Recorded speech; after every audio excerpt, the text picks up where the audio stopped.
किसान भाइयों नमस्कार। कृषि समाचारों में आप सभी का स्वागत है।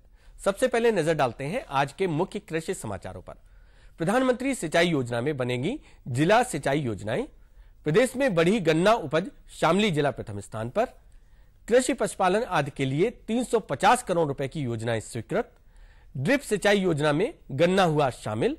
अब आम के बाग में पैदा हो सकेगी हल्दी। गन्ने का सर्वेक्षण जीपीएस से कराने के निर्देश। और अब कृषि समाचार विस्तार से। किसानों की सिंचाई व्यवस्था को बेहतर बनाने के लिए प्रधानमंत्री सिंचाई योजना को प्रदेश के सभी जिलों में शुरू किया जाएगा। इसके लिए जिला स्तर पर सिंचाई योजनाएं बनाकर किसानों को बूंद बूंद पानी के उपयोग के बारे में बताया जाएगा, जिससे स्थानीय जल संसाधनों का समुचित इस्तेमाल किया जा सके। इस अभियान के दूसरे चरण में पुराने तालाबों और जल स्रोतों का जीर्णोद्धार कराया जाएगा, जिससे उनका अधिकतम उपयोग किया जा सके। साथ ही उपलब्ध जल स्रोतों से खेत तक पानी ले जाने की व्यवस्था और खेतों में लगाई गई फसलों के लिए किसानों को जल का बेहतर और कुशल प्रबंधन भी सिखाया जाएगा। प्रदेश में गन्ना उत्पादकता में 1.32 मीट्रिक टन प्रति हेक्टेयर की बढ़ोतरी हुई है। इसके साथ ही प्रतिकूल मौसम में भी पिछले वर्ष के 65.2 मीट्रिक टन प्रति हेक्टेयर की गन्ना उपज से बढ़कर 66.5 मीट्रिक टन प्रति हेक्टेयर की बढ़त प्रदेश को मिली है। प्रदेश में गन्ने की उत्पादकता में जहां शामली जिला प्रथम रहा, वहीं मेरठ, बागपत, मुजफ्फरनगर, गाजियाबाद और अमरोहा में गन्ने की उत्पादकता राष्ट्रीय औसत से अधिक रही। गन्ने की औसत उपज के साथ ही इसकी गुणवत्ता में भी सुधार आया है। पिछले वर्ष के 9.33% की तुलना में इस वर्ष चीनी रिकवरी 10.61% रहने से अन्य प्रदेशों की तुलना में उत्तर प्रदेश में चीनी का उत्पादन बेहतर रहा। प्रदेश सरकार ने कृषि, पशुपालन, मत्स्य, रेशम उद्यान, दुग्ध विकास, गन्ना, डास, सिंचाई, लघु सिंचाई और कृषि विश्वविद्यालयों की विभिन्न योजनाओं के लिए 350 करोड़ रुपए की परियोजनाओं को स्वीकृत किया है। इसके तहत बुंदेलखंड क्षेत्र में पानी की उपलब्धता बढ़ाने के लिए 4000 मध्यम और लघु तालाब निर्माण के लिए 45 करोड़ रुपए, पूर्वी उत्तर प्रदेश के 14 जिलों में हरित क्रांति विस्तार के 135.83 करोड़ रुपए और 6000 नवनियुक्त तकनीकी सहायकों के प्रशिक्षण के लिए 2.82 करोड़ रुपए स्वीकृत किए हैं। इसके साथ ही वाटर रिचार्ज के लिए 2000 तालाब दोहित और अतिदोहित क्षेत्रों में बनाने के लिए कृषि विभाग को निर्देशित किया गया है। प्रदेश सरकार ने मुख्य नकदी फसल गन्ने को ड्रिप एवं स्प्रिंकलर सिंचाई योजना में शामिल करने का निर्णय लिया है। पिछले दिनों आयोजित प्रधानमंत्री कृषि सिंचाई योजना की बैठक में यह निर्णय लिया गया। माइक्रो इरिगेशन योजना के अंतर्गत तकरीबन 28,000 हेक्टेयर क्षेत्र में ड्रिप एवं स्प्रिंकलर सिंचाई पद्धति की स्थापना पूरी की जा चुकी है और इसमें पहली बार नकदी फसल गन्ना को शामिल किया गया है। इस योजना में लघु किसानों को 40% और सीमांत किसानों को 35% राज्यांश अनुदान की सुविधा दी जाएगी और इसके साथ ही अन्य लाभ भी किसानों को मिलेंगे। राष्ट्रीय वनस्पति अनुसंधान संस्थान NVRI ने हल्दी की एक ऐसी प्रजाति विकसित की है जिसे आम के खाली हुए बागों में लगाया जा सकेगा। केसरी नाम की हल्दी की ये नई प्रजाति कम तापमान में भी हरी रहती है, जिससे कंद अच्छा प्राप्त होता है। आम के बागों में जब आम की फसल उतर जाती है और बाग खाली हो जाते हैं, तब जुलाई में इसकी बुआई कर दिसंबर तक उपज ली जा सकती है। संस्थान द्वारा विकसित हल्दी की केसरी किस्म का कम तापमान और पाले के प्रति सहनशील होने के कारण दिसंबर तक आराम से चलती है और कंद की बढ़त भी प्रभावित नहीं होती। साथ ही किसानों को 1 हेक्टेयर से 35 टन तक इसकी उपज मिलती है। प्रदेश में जिला गन्ना अधिकारियों व परिक्षेत्रीय उप गन्ना आयुक्तों को निर्देश दिए गए हैं कि गन्ना खेतों की चारों भुजाओं की नाप जीपीएस से कराकर मौके पर ही किसानों को भुजाओं की नाप, खेत का क्षेत्रफल, गन्ने की प्रजाति, फसल में पौधा या पेड़ी आदि के विवरण की सर्वे स्लिप उपलब्ध कराई जाए। सरकार द्वारा जारी निर्देशों में यह भी कहा गया है कि गन्ना सर्वे संपन्न होने के बाद प्रत्येक ग्राम की गश्ती सर्वे रजिस्टर ग्राम बैठक में पढ़कर सुनाया जाए और उपस्थित किसानों के हस्ताक्षर भी कराए जाए। इसके अलावा किसी किसान द्वारा किसी आपत्ति के होने पर खेत का मैनुअल सर्वे भी कराया जाए। और किसान भाइयों, कृषि समाचारों के बाद आइए अब जानकारी लेते हैं औसत मंडी भाव की।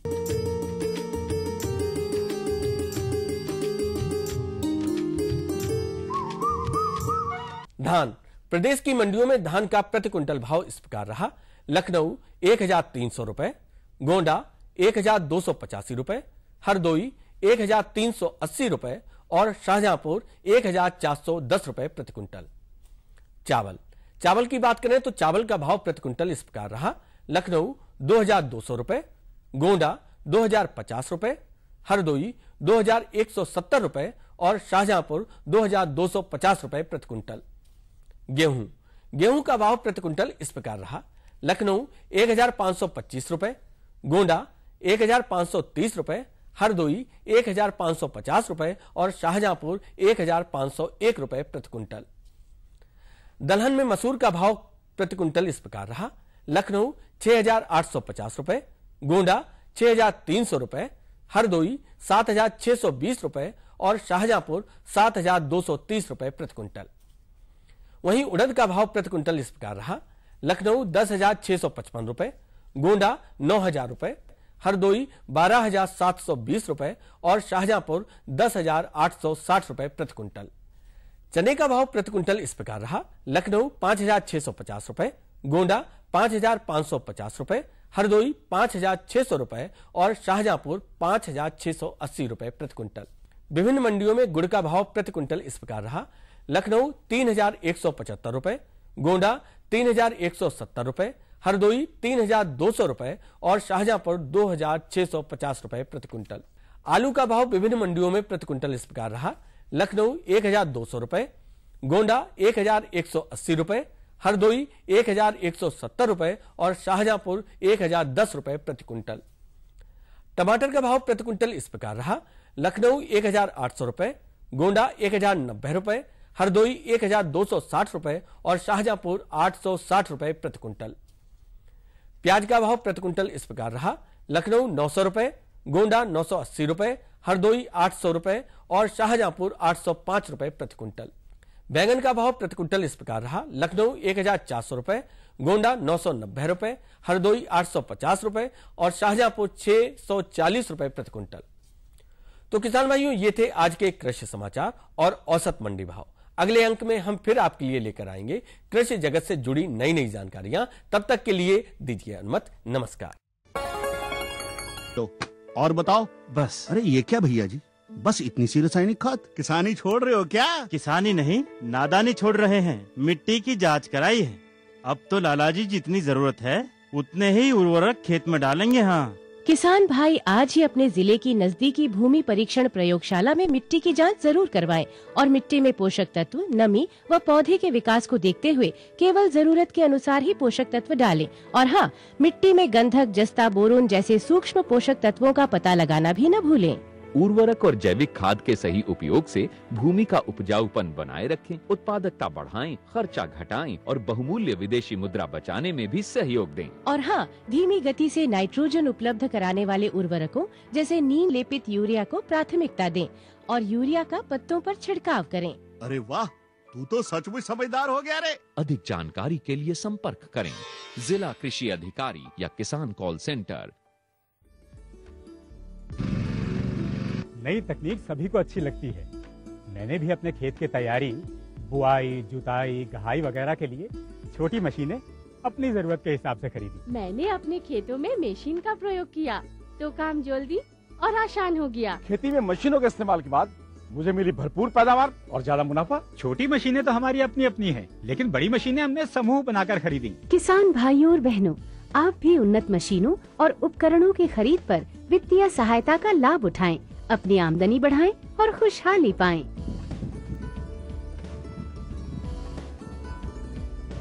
हो गया।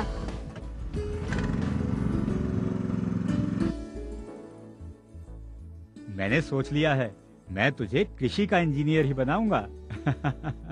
नई मशीनें, नए उपकरण आए आपके द्वार, ले लो इनसे अब खूब खुशी और पैदावार। जी जी जी। किससे बात कर रहे थे इतना हंस कर? किसान कॉल सेंटर में विशेषज्ञ से खेती के बारे में सलाह ले रहा था। सुबह भी, रात को भी? किसान कॉल सेंटर सुबह 6 बजे से रात को 10 बजे तक खुलता है। रविवार को भी? साल के 365 दिन खुलता है, पर तुम ये सब क्यों पूछ रही हो? मैं तो कुछ और ही समझी थी। कृषि संबंधी समस्याओं का अपनी भाषा में तुरंत समाधान पाने के लिए पूरे भारत में किसी भी फोन से राष्ट्रीय हेल्पलाइन नंबर 1800-180-1551 पर संपर्क करें।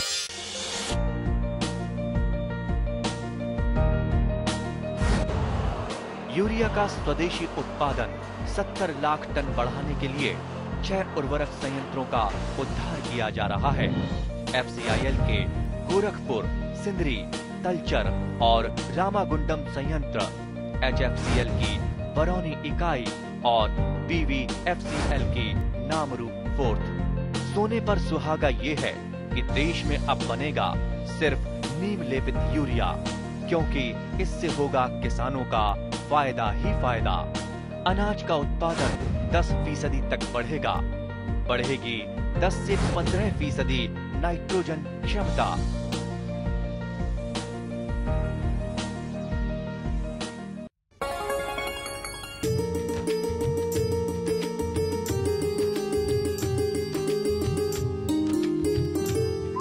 किसान भाई नमस्कार। सभी दर्शकों का स्वागत है आपके अपने कार्यक्रम कृषि दर्शन में। मन से प्रसन्नता तो घर में संपन्नता। जी हाँ दर्शकों, यह तो आप जानते हैं कि जो औषधि पौधों का जो प्रयोग होता है वो शरीर को निरोग रखने में किया जाता है, और कुछ रोगी होते हैं तो उसको निरोगी काया बना देता है। लेकिन आपको बता दें कि कुछ वैज्ञानिकों की राय यह भी है कि जो वास्तु दोष होता है उसको दूर करने में भी इसका काफी हद तक प्रयोग होता है, और खासतौर पर अश्वगंधा का। और फिलहाल शरीर को स्वस्थ रखने में तो इन चीजों इसके काम होता ही है। तो आज हम बात कर रहे हैं औषधि पौधों की खेती के बारे में, और इसी विषय पर जानकारी देने के लिए आज हमारे बीच हैं डॉक्टर सौदान सिंह, प्रधान वैज्ञानिक सीमैप लखनऊ से। डॉक्टर साहब का स्वागत है हमारे कार्यक्रम। नमस्कार डॉक्टर साहब, जैसे कि औषधि पौधों की हम बात कर रहे हैं और उसकी खेती की बात कर रहे हैं जी, तो इससे क्या तात्पर्य है? देखिए, औषधि पौधों की खेती का मतलब जैसे आम खेती होती है, इनकी भी खेती हो, और खेती हो के उनकी अच्छी उपज ली जाए, गुणवत्ता वाली उनकी सामग्री ली जाए, और फिर उसको जैसे दूसरी फसलों का बाजार है उसको बेचा जाए और अच्छा मुनाफा कमाया जाए जी किसानों के द्वारा, और उसके बाद उसका बिजनेस के रूप में देखा जाए जी। तो मतलब आर्थिक पहलू को मजबूत करना, खेतों में जी औषधि पौधों को लगाना, मुख्य जो विचारधारा है वो हमारे वैज्ञानिक की आपकी यही है जी। निकल के आ रही है। जंगलों से जो पौधे पहले एकत्रित करके दवाएं बनती थी, अब खेती के द्वारा इनकी खेती करके फिर कच्चा माल उपलब्ध कराया जाए और फिर उनसे दवाई बनाई जाए। दूसरे शब्दों में डॉक्टर साहब क्या ये कह सकते हैं कि जंगलों से आके अपने खेत में जो हम उत्पादन कर रहे हैं जी, तो उसमें भी काफी हद तक उन औषधि पौधों को अच्छे कार्य में लिया जा सकता है जी, और ये तो काफी पुराने प्राचीन समय से चल रहा है जी जी। डॉक्टर साहब ये महत्वपूर्ण है, तो सबसे पहले ये भी जानना चाहेंगे आपसे जी कि मुख्य जो औषधि पौधे हैं वो कौन कौन से हैं? देखिए, मुख्य औषधि पौधे खेती के और बिजनेस इन व्यवसाय के दृष्टिकोण से अगर देखें तो हमारे अश्वगंधा है, सनाय जिसको सेना भी कहते हैं वो है, कालमेघ है, सर्पगंधा है और सतावर है। इनकी खेती हमारे प्रदेश में ही नहीं बल्कि देश के बहुत बड़े दूसरे भागों में भी बड़े स्तर पर हो रही है जी, और इनको उद्योग खरीद रहा है और दवाएं बन रही हैं। तो इन 4-5 पौधों को कह सकते हैं कि कृषिकरण और व्यवसाय के लिए बहुत ही अच्छे औषधि पौधे हैं, या कहें फसलें हैं, या कहें फसलें, क्योंकि बात अगर व्यवसाय करेंगे तो फसलें घूम करके फसलें हो जाएंगी। जी जी, फसलें हैं बिल्कुल। तो डॉक्टर साहब ये तो आपने बता दिया कि ये जो है फसलें हैं और इसको जो है जंगल से आके खेत में हमारे आ गई जी। तो इसमें अब जो मुख्य बात है वो ये है कि इस समय जो खेत में फसलें हैं जी, जो औषधि पौधे हैं वो कौन कौन सी हैं, या जो नहीं है जो आगे हमारे किसान भाई करना चाहते हैं जी, तो वो कौन कौन सी फसलें कर सकते हैं? देखिए, मैं शुरू करूंगा। कुछ फसलें जो थी या बहुत कम रह गई हैं, उनमें से अश्वगंधा है। अश्वगंधा की खुदाई हो चुकी है, अब किसान भाई उसकी बिक्री के लिए तैयार हैं, या फिर बिक्री नहीं करना चाहते हैं तो उसको अच्छी तरह से सुखा के बोरियों में भर के अपने घर में रख रहे हैं जी। तो उसकी जड़ों को ठीक से सुखाएं और अच्छी तरह से स्टोर करें, या फिर बाजार में जाके बेच दें। अश्वगंधा का ये समय है। दूसरी फसल है सनाया सेना, उसकी उत्तर भारत के मैदानी क्षेत्रों में कटाई का समय आ रहा है। इसकी फलियां होती हैं और पत्तियां होती हैं उपयोगी, तो उनको कटाई का समय आ रहा है या आने वाला है, ये बरसात से पहले खत्म कर देनी चाहिए। अब जो तीसरा ग्रुप है 2-3 फसलें जिसका मैंने बताया, सर्पगंधा, सतावर और कालमेघ, इनकी पौधशाला में नर्सरी डालने का समय है, और नर्सरी जब 1 फुट और 1.25 फुट के आसपास हो जाए उस समय उसको जुलाई के प्रथम सप्ताह जैसे ही बारिश आए खेत में लगाया जाता है। मतलब कहीं ना कहीं आपने बहुत ही संक्षिप्त रूप से आपने जानकारी दे दी, लेकिन हमारे किसान भाई थोड़ा सा विस्तार चाहते हैं जिससे कि हर चीज को समझ सकें, एक एक पहलू को समझ करके आगे खेती कर सकें। आपने बताया कि खुदाई हो चुकी है अश्वगंधा की, आपने बताया कि आगे जो समय आ रहा है उसमें नर्सरी तैयार कर सकते हैं सर्पगंधा की कालमेघ की। तो डॉक्टर साहब थोड़ा सा वापस लौटते हैं, बात करते हैं अपनी जो अश्वगंधा की। आपने कहा कि उसकी खुदाई हो चुकी है और लगभग जो है अप्रैल के समय के आसपास हो जाती है, क्योंकि वैज्ञानिक दृष्टिकोण से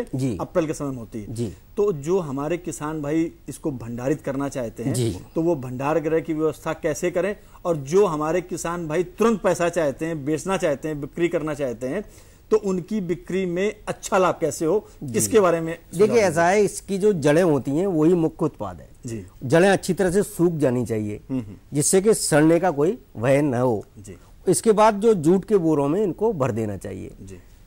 उसके बाद ये 2-4 महीने आराम से रखी जा सकती हैं, और बचाए रखना है ज्यादा आर्द्रता या पानी से बरसात में। अगर किसान भाई बेचना चाहते हैं तो इसकी बहुत बड़ी बड़ी मंडियां हैं दिल्ली में, नीमच इसकी बहुत बड़ी मंडी है, तो वहां पर तुरंत जाके बेच दें। इस समय भाव इसका बहुत अच्छा है। अगर आप अश्वगंधा को बेचना चाहते हैं तो डॉक्टर साहब ने एक बहुत ही अच्छी मंडी बताई है जहां से आपको अच्छा भाव मिल सकता है, आर्थिक पहलू मजबूत कर सकते हैं, नीमच। डॉक्टर साहब ये क्या अपने प्रदेश में है कि दूसरे? हाँ, ये हमारे प्रदेश में नहीं है, ये हमारा जो राजस्थान है उसमें पड़ती है, और राजस्थान, मध्य प्रदेश और हमारा जो उत्तर प्रदेश है उसके बॉर्डर का एक एरिया है। मतलब बहुत ज्यादा दूरी पर नहीं है, और दूरी डॉक्टर साहब मायने नहीं रखती अगर पैसा अच्छा मिल जाए तो। जी, और हमारे यहाँ पे छोटे छोटे खरीदार भी हैं जो यहाँ से खरीद के फिर वहां पर उसको बेचते हैं। जी। तो डॉक्टर बात हो गई अश्वगंधा की, अब बात करते हैं आगे जो नर्सरी लगाने की जो बात हो रही सतावर की और बाकी पौधों की। देखिए, सतावर का जो बीज है वो काले रंग का होता है, और 1 हेक्टेयर की नर्सरी लगाने के लिए किसान भाइयों को कम से कम 30-35 हजार पौधों की आवश्यकता पड़ती है। सतावर में जो अंकुरण है आमतौर पर थोड़ा बहुत कम रहता है, 25 से 30% ही रहता है।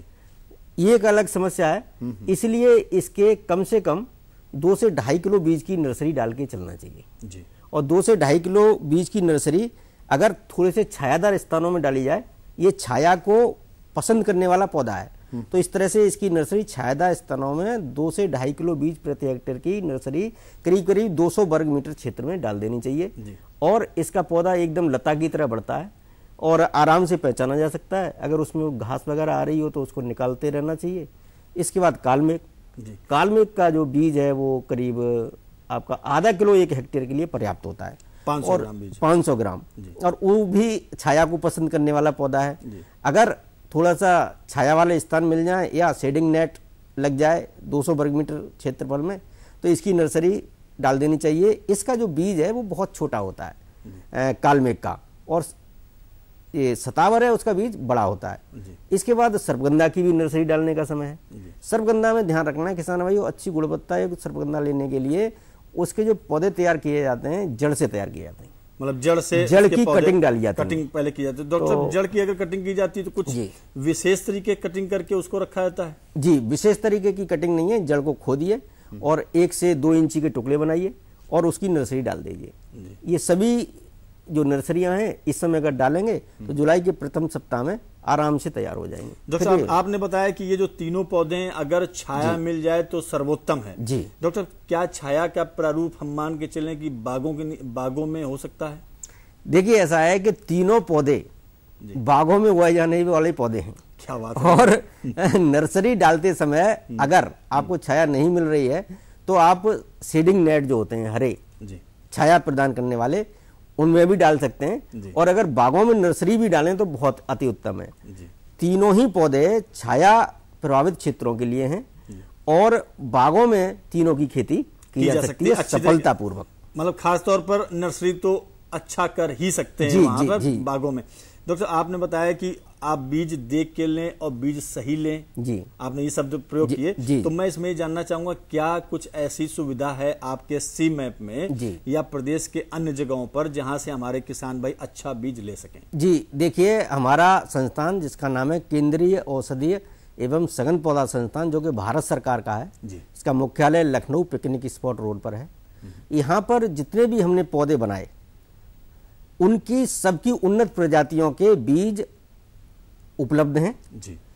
कई बार क्या होता है कि किसानों की आवश्यकता अनुसार पर्याप्त मात्रा में हम लोग बीज नहीं दे पाते, तो कुछ कम मात्रा में हमारे यहाँ से ले लें। जी। लेकिन जहाँ तक अश्वगंधा का पर्याप्त मात्रा में बीज उपलब्ध है, सतावर का पर्याप्त मात्रा में बीज उपलब्ध है, कालमेघ का पर्याप्त मात्रा में बीज उपलब्ध है किसानों के लिए।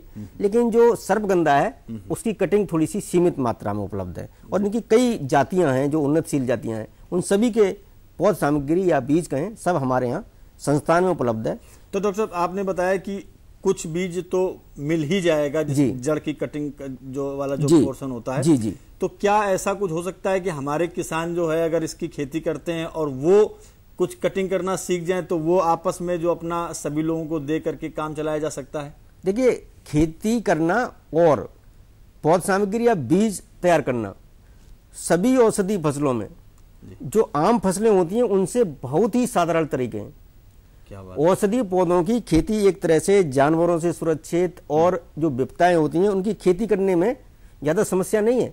जहां ज्यादा पानी की समस्या है, यानी पानी ज्यादा है, वहां के लिए है। बाकी जो हमने बताया कालमेघ, सतावर, अश्वगंधा, ये सब ऐसी जगहों की फसलें हैं जहां पर पानी की जो उपलब्धता है बहुत कम हो, तब इनकी खेती बल्कि अच्छी होती है। मतलब पानी की उपलब्धता अगर कम हो तो खेती इनकी अच्छी होती है, यानी गुणवत्ता जो है हमारा जो उत्पाद है उसकी और अच्छी हो जाती है, और अच्छी ले सकते हैं। डॉक्टर साहब, आपने बहुत ही महत्वपूर्ण जानकारी दी औषधि पौधों को लेकर के, इसके लिए आपका बहुत बहुत धन्यवाद।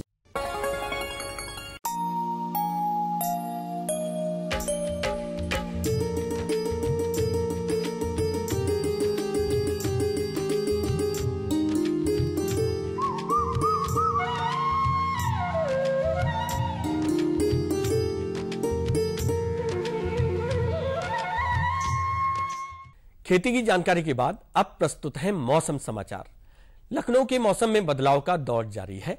शनिवार को गरज चमक के साथ बौछारें पड़ने से दिन के तापमान में जहां गिरावट दर्ज की गई, वहीं रविवार को निकली तेज धूप ने लोगों को परेशान किया।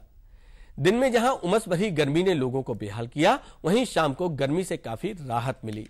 दिन और रात के तापमान में करीब 15 डिग्री के अंतर के चलते दिन में लोगों को सताने वाली गर्मी में शाम होने के बाद रात में हवा राहत दे रही है। मौसम विभाग के पूर्वानुमान के अनुसार आने वाले 1-2 दिनों में बादलों की आवाजाही देखने को मिल सकती है और सप्ताहांत में मौसम आमतौर पर साफ रहने की संभावना है। आने वाले दिनों में अधिकतम औसत तापमान लगभग 41 से 45 डिग्री रहने की संभावना है, वहीं न्यूनतम तापमान औसत रूप से 26 से 29 डिग्री सेल्सियस रहने की संभावना है। इस दौरान हवाएं औसतन 17 से 27 किलोमीटर प्रति घंटे की गति से चलने की उम्मीद है। और अब बात करते हैं मौसम को ध्यान में रखते हुए कुछ सामयिक कार्यों के बारे में। किसान भाइयों, इस मौसम में मवेशियों को लू लगने के खतरे को देखते हुए पशुपालन विभाग की ओर से जारी अलर्ट में कहा गया है कि मवेशियों को घर से बाहर न बांधें, उन्हें धूप से दूर रखें, टीकाकरण कराएं और विषाक्त चरी और खली खिलाने से बचें। इसके साथ पशुओं को स्वच्छ पानी पिलाएं और दिन में 2 बार नहलाएं। मुर्गियों को गर्मी से बचाने के लिए शेडों के अंदर कूलर का इंतजाम करें और शेड की जालियों पर जूट के पर्दे लगाकर पानी से भिगोते रहें। तो किसान भाइयों, ये थे मौसम समाचार। कुछ और नई जानकारियों के साथ हम फिर मिलेंगे अगले अंक में। तब तक के लिए हमें अनुमति दीजिए।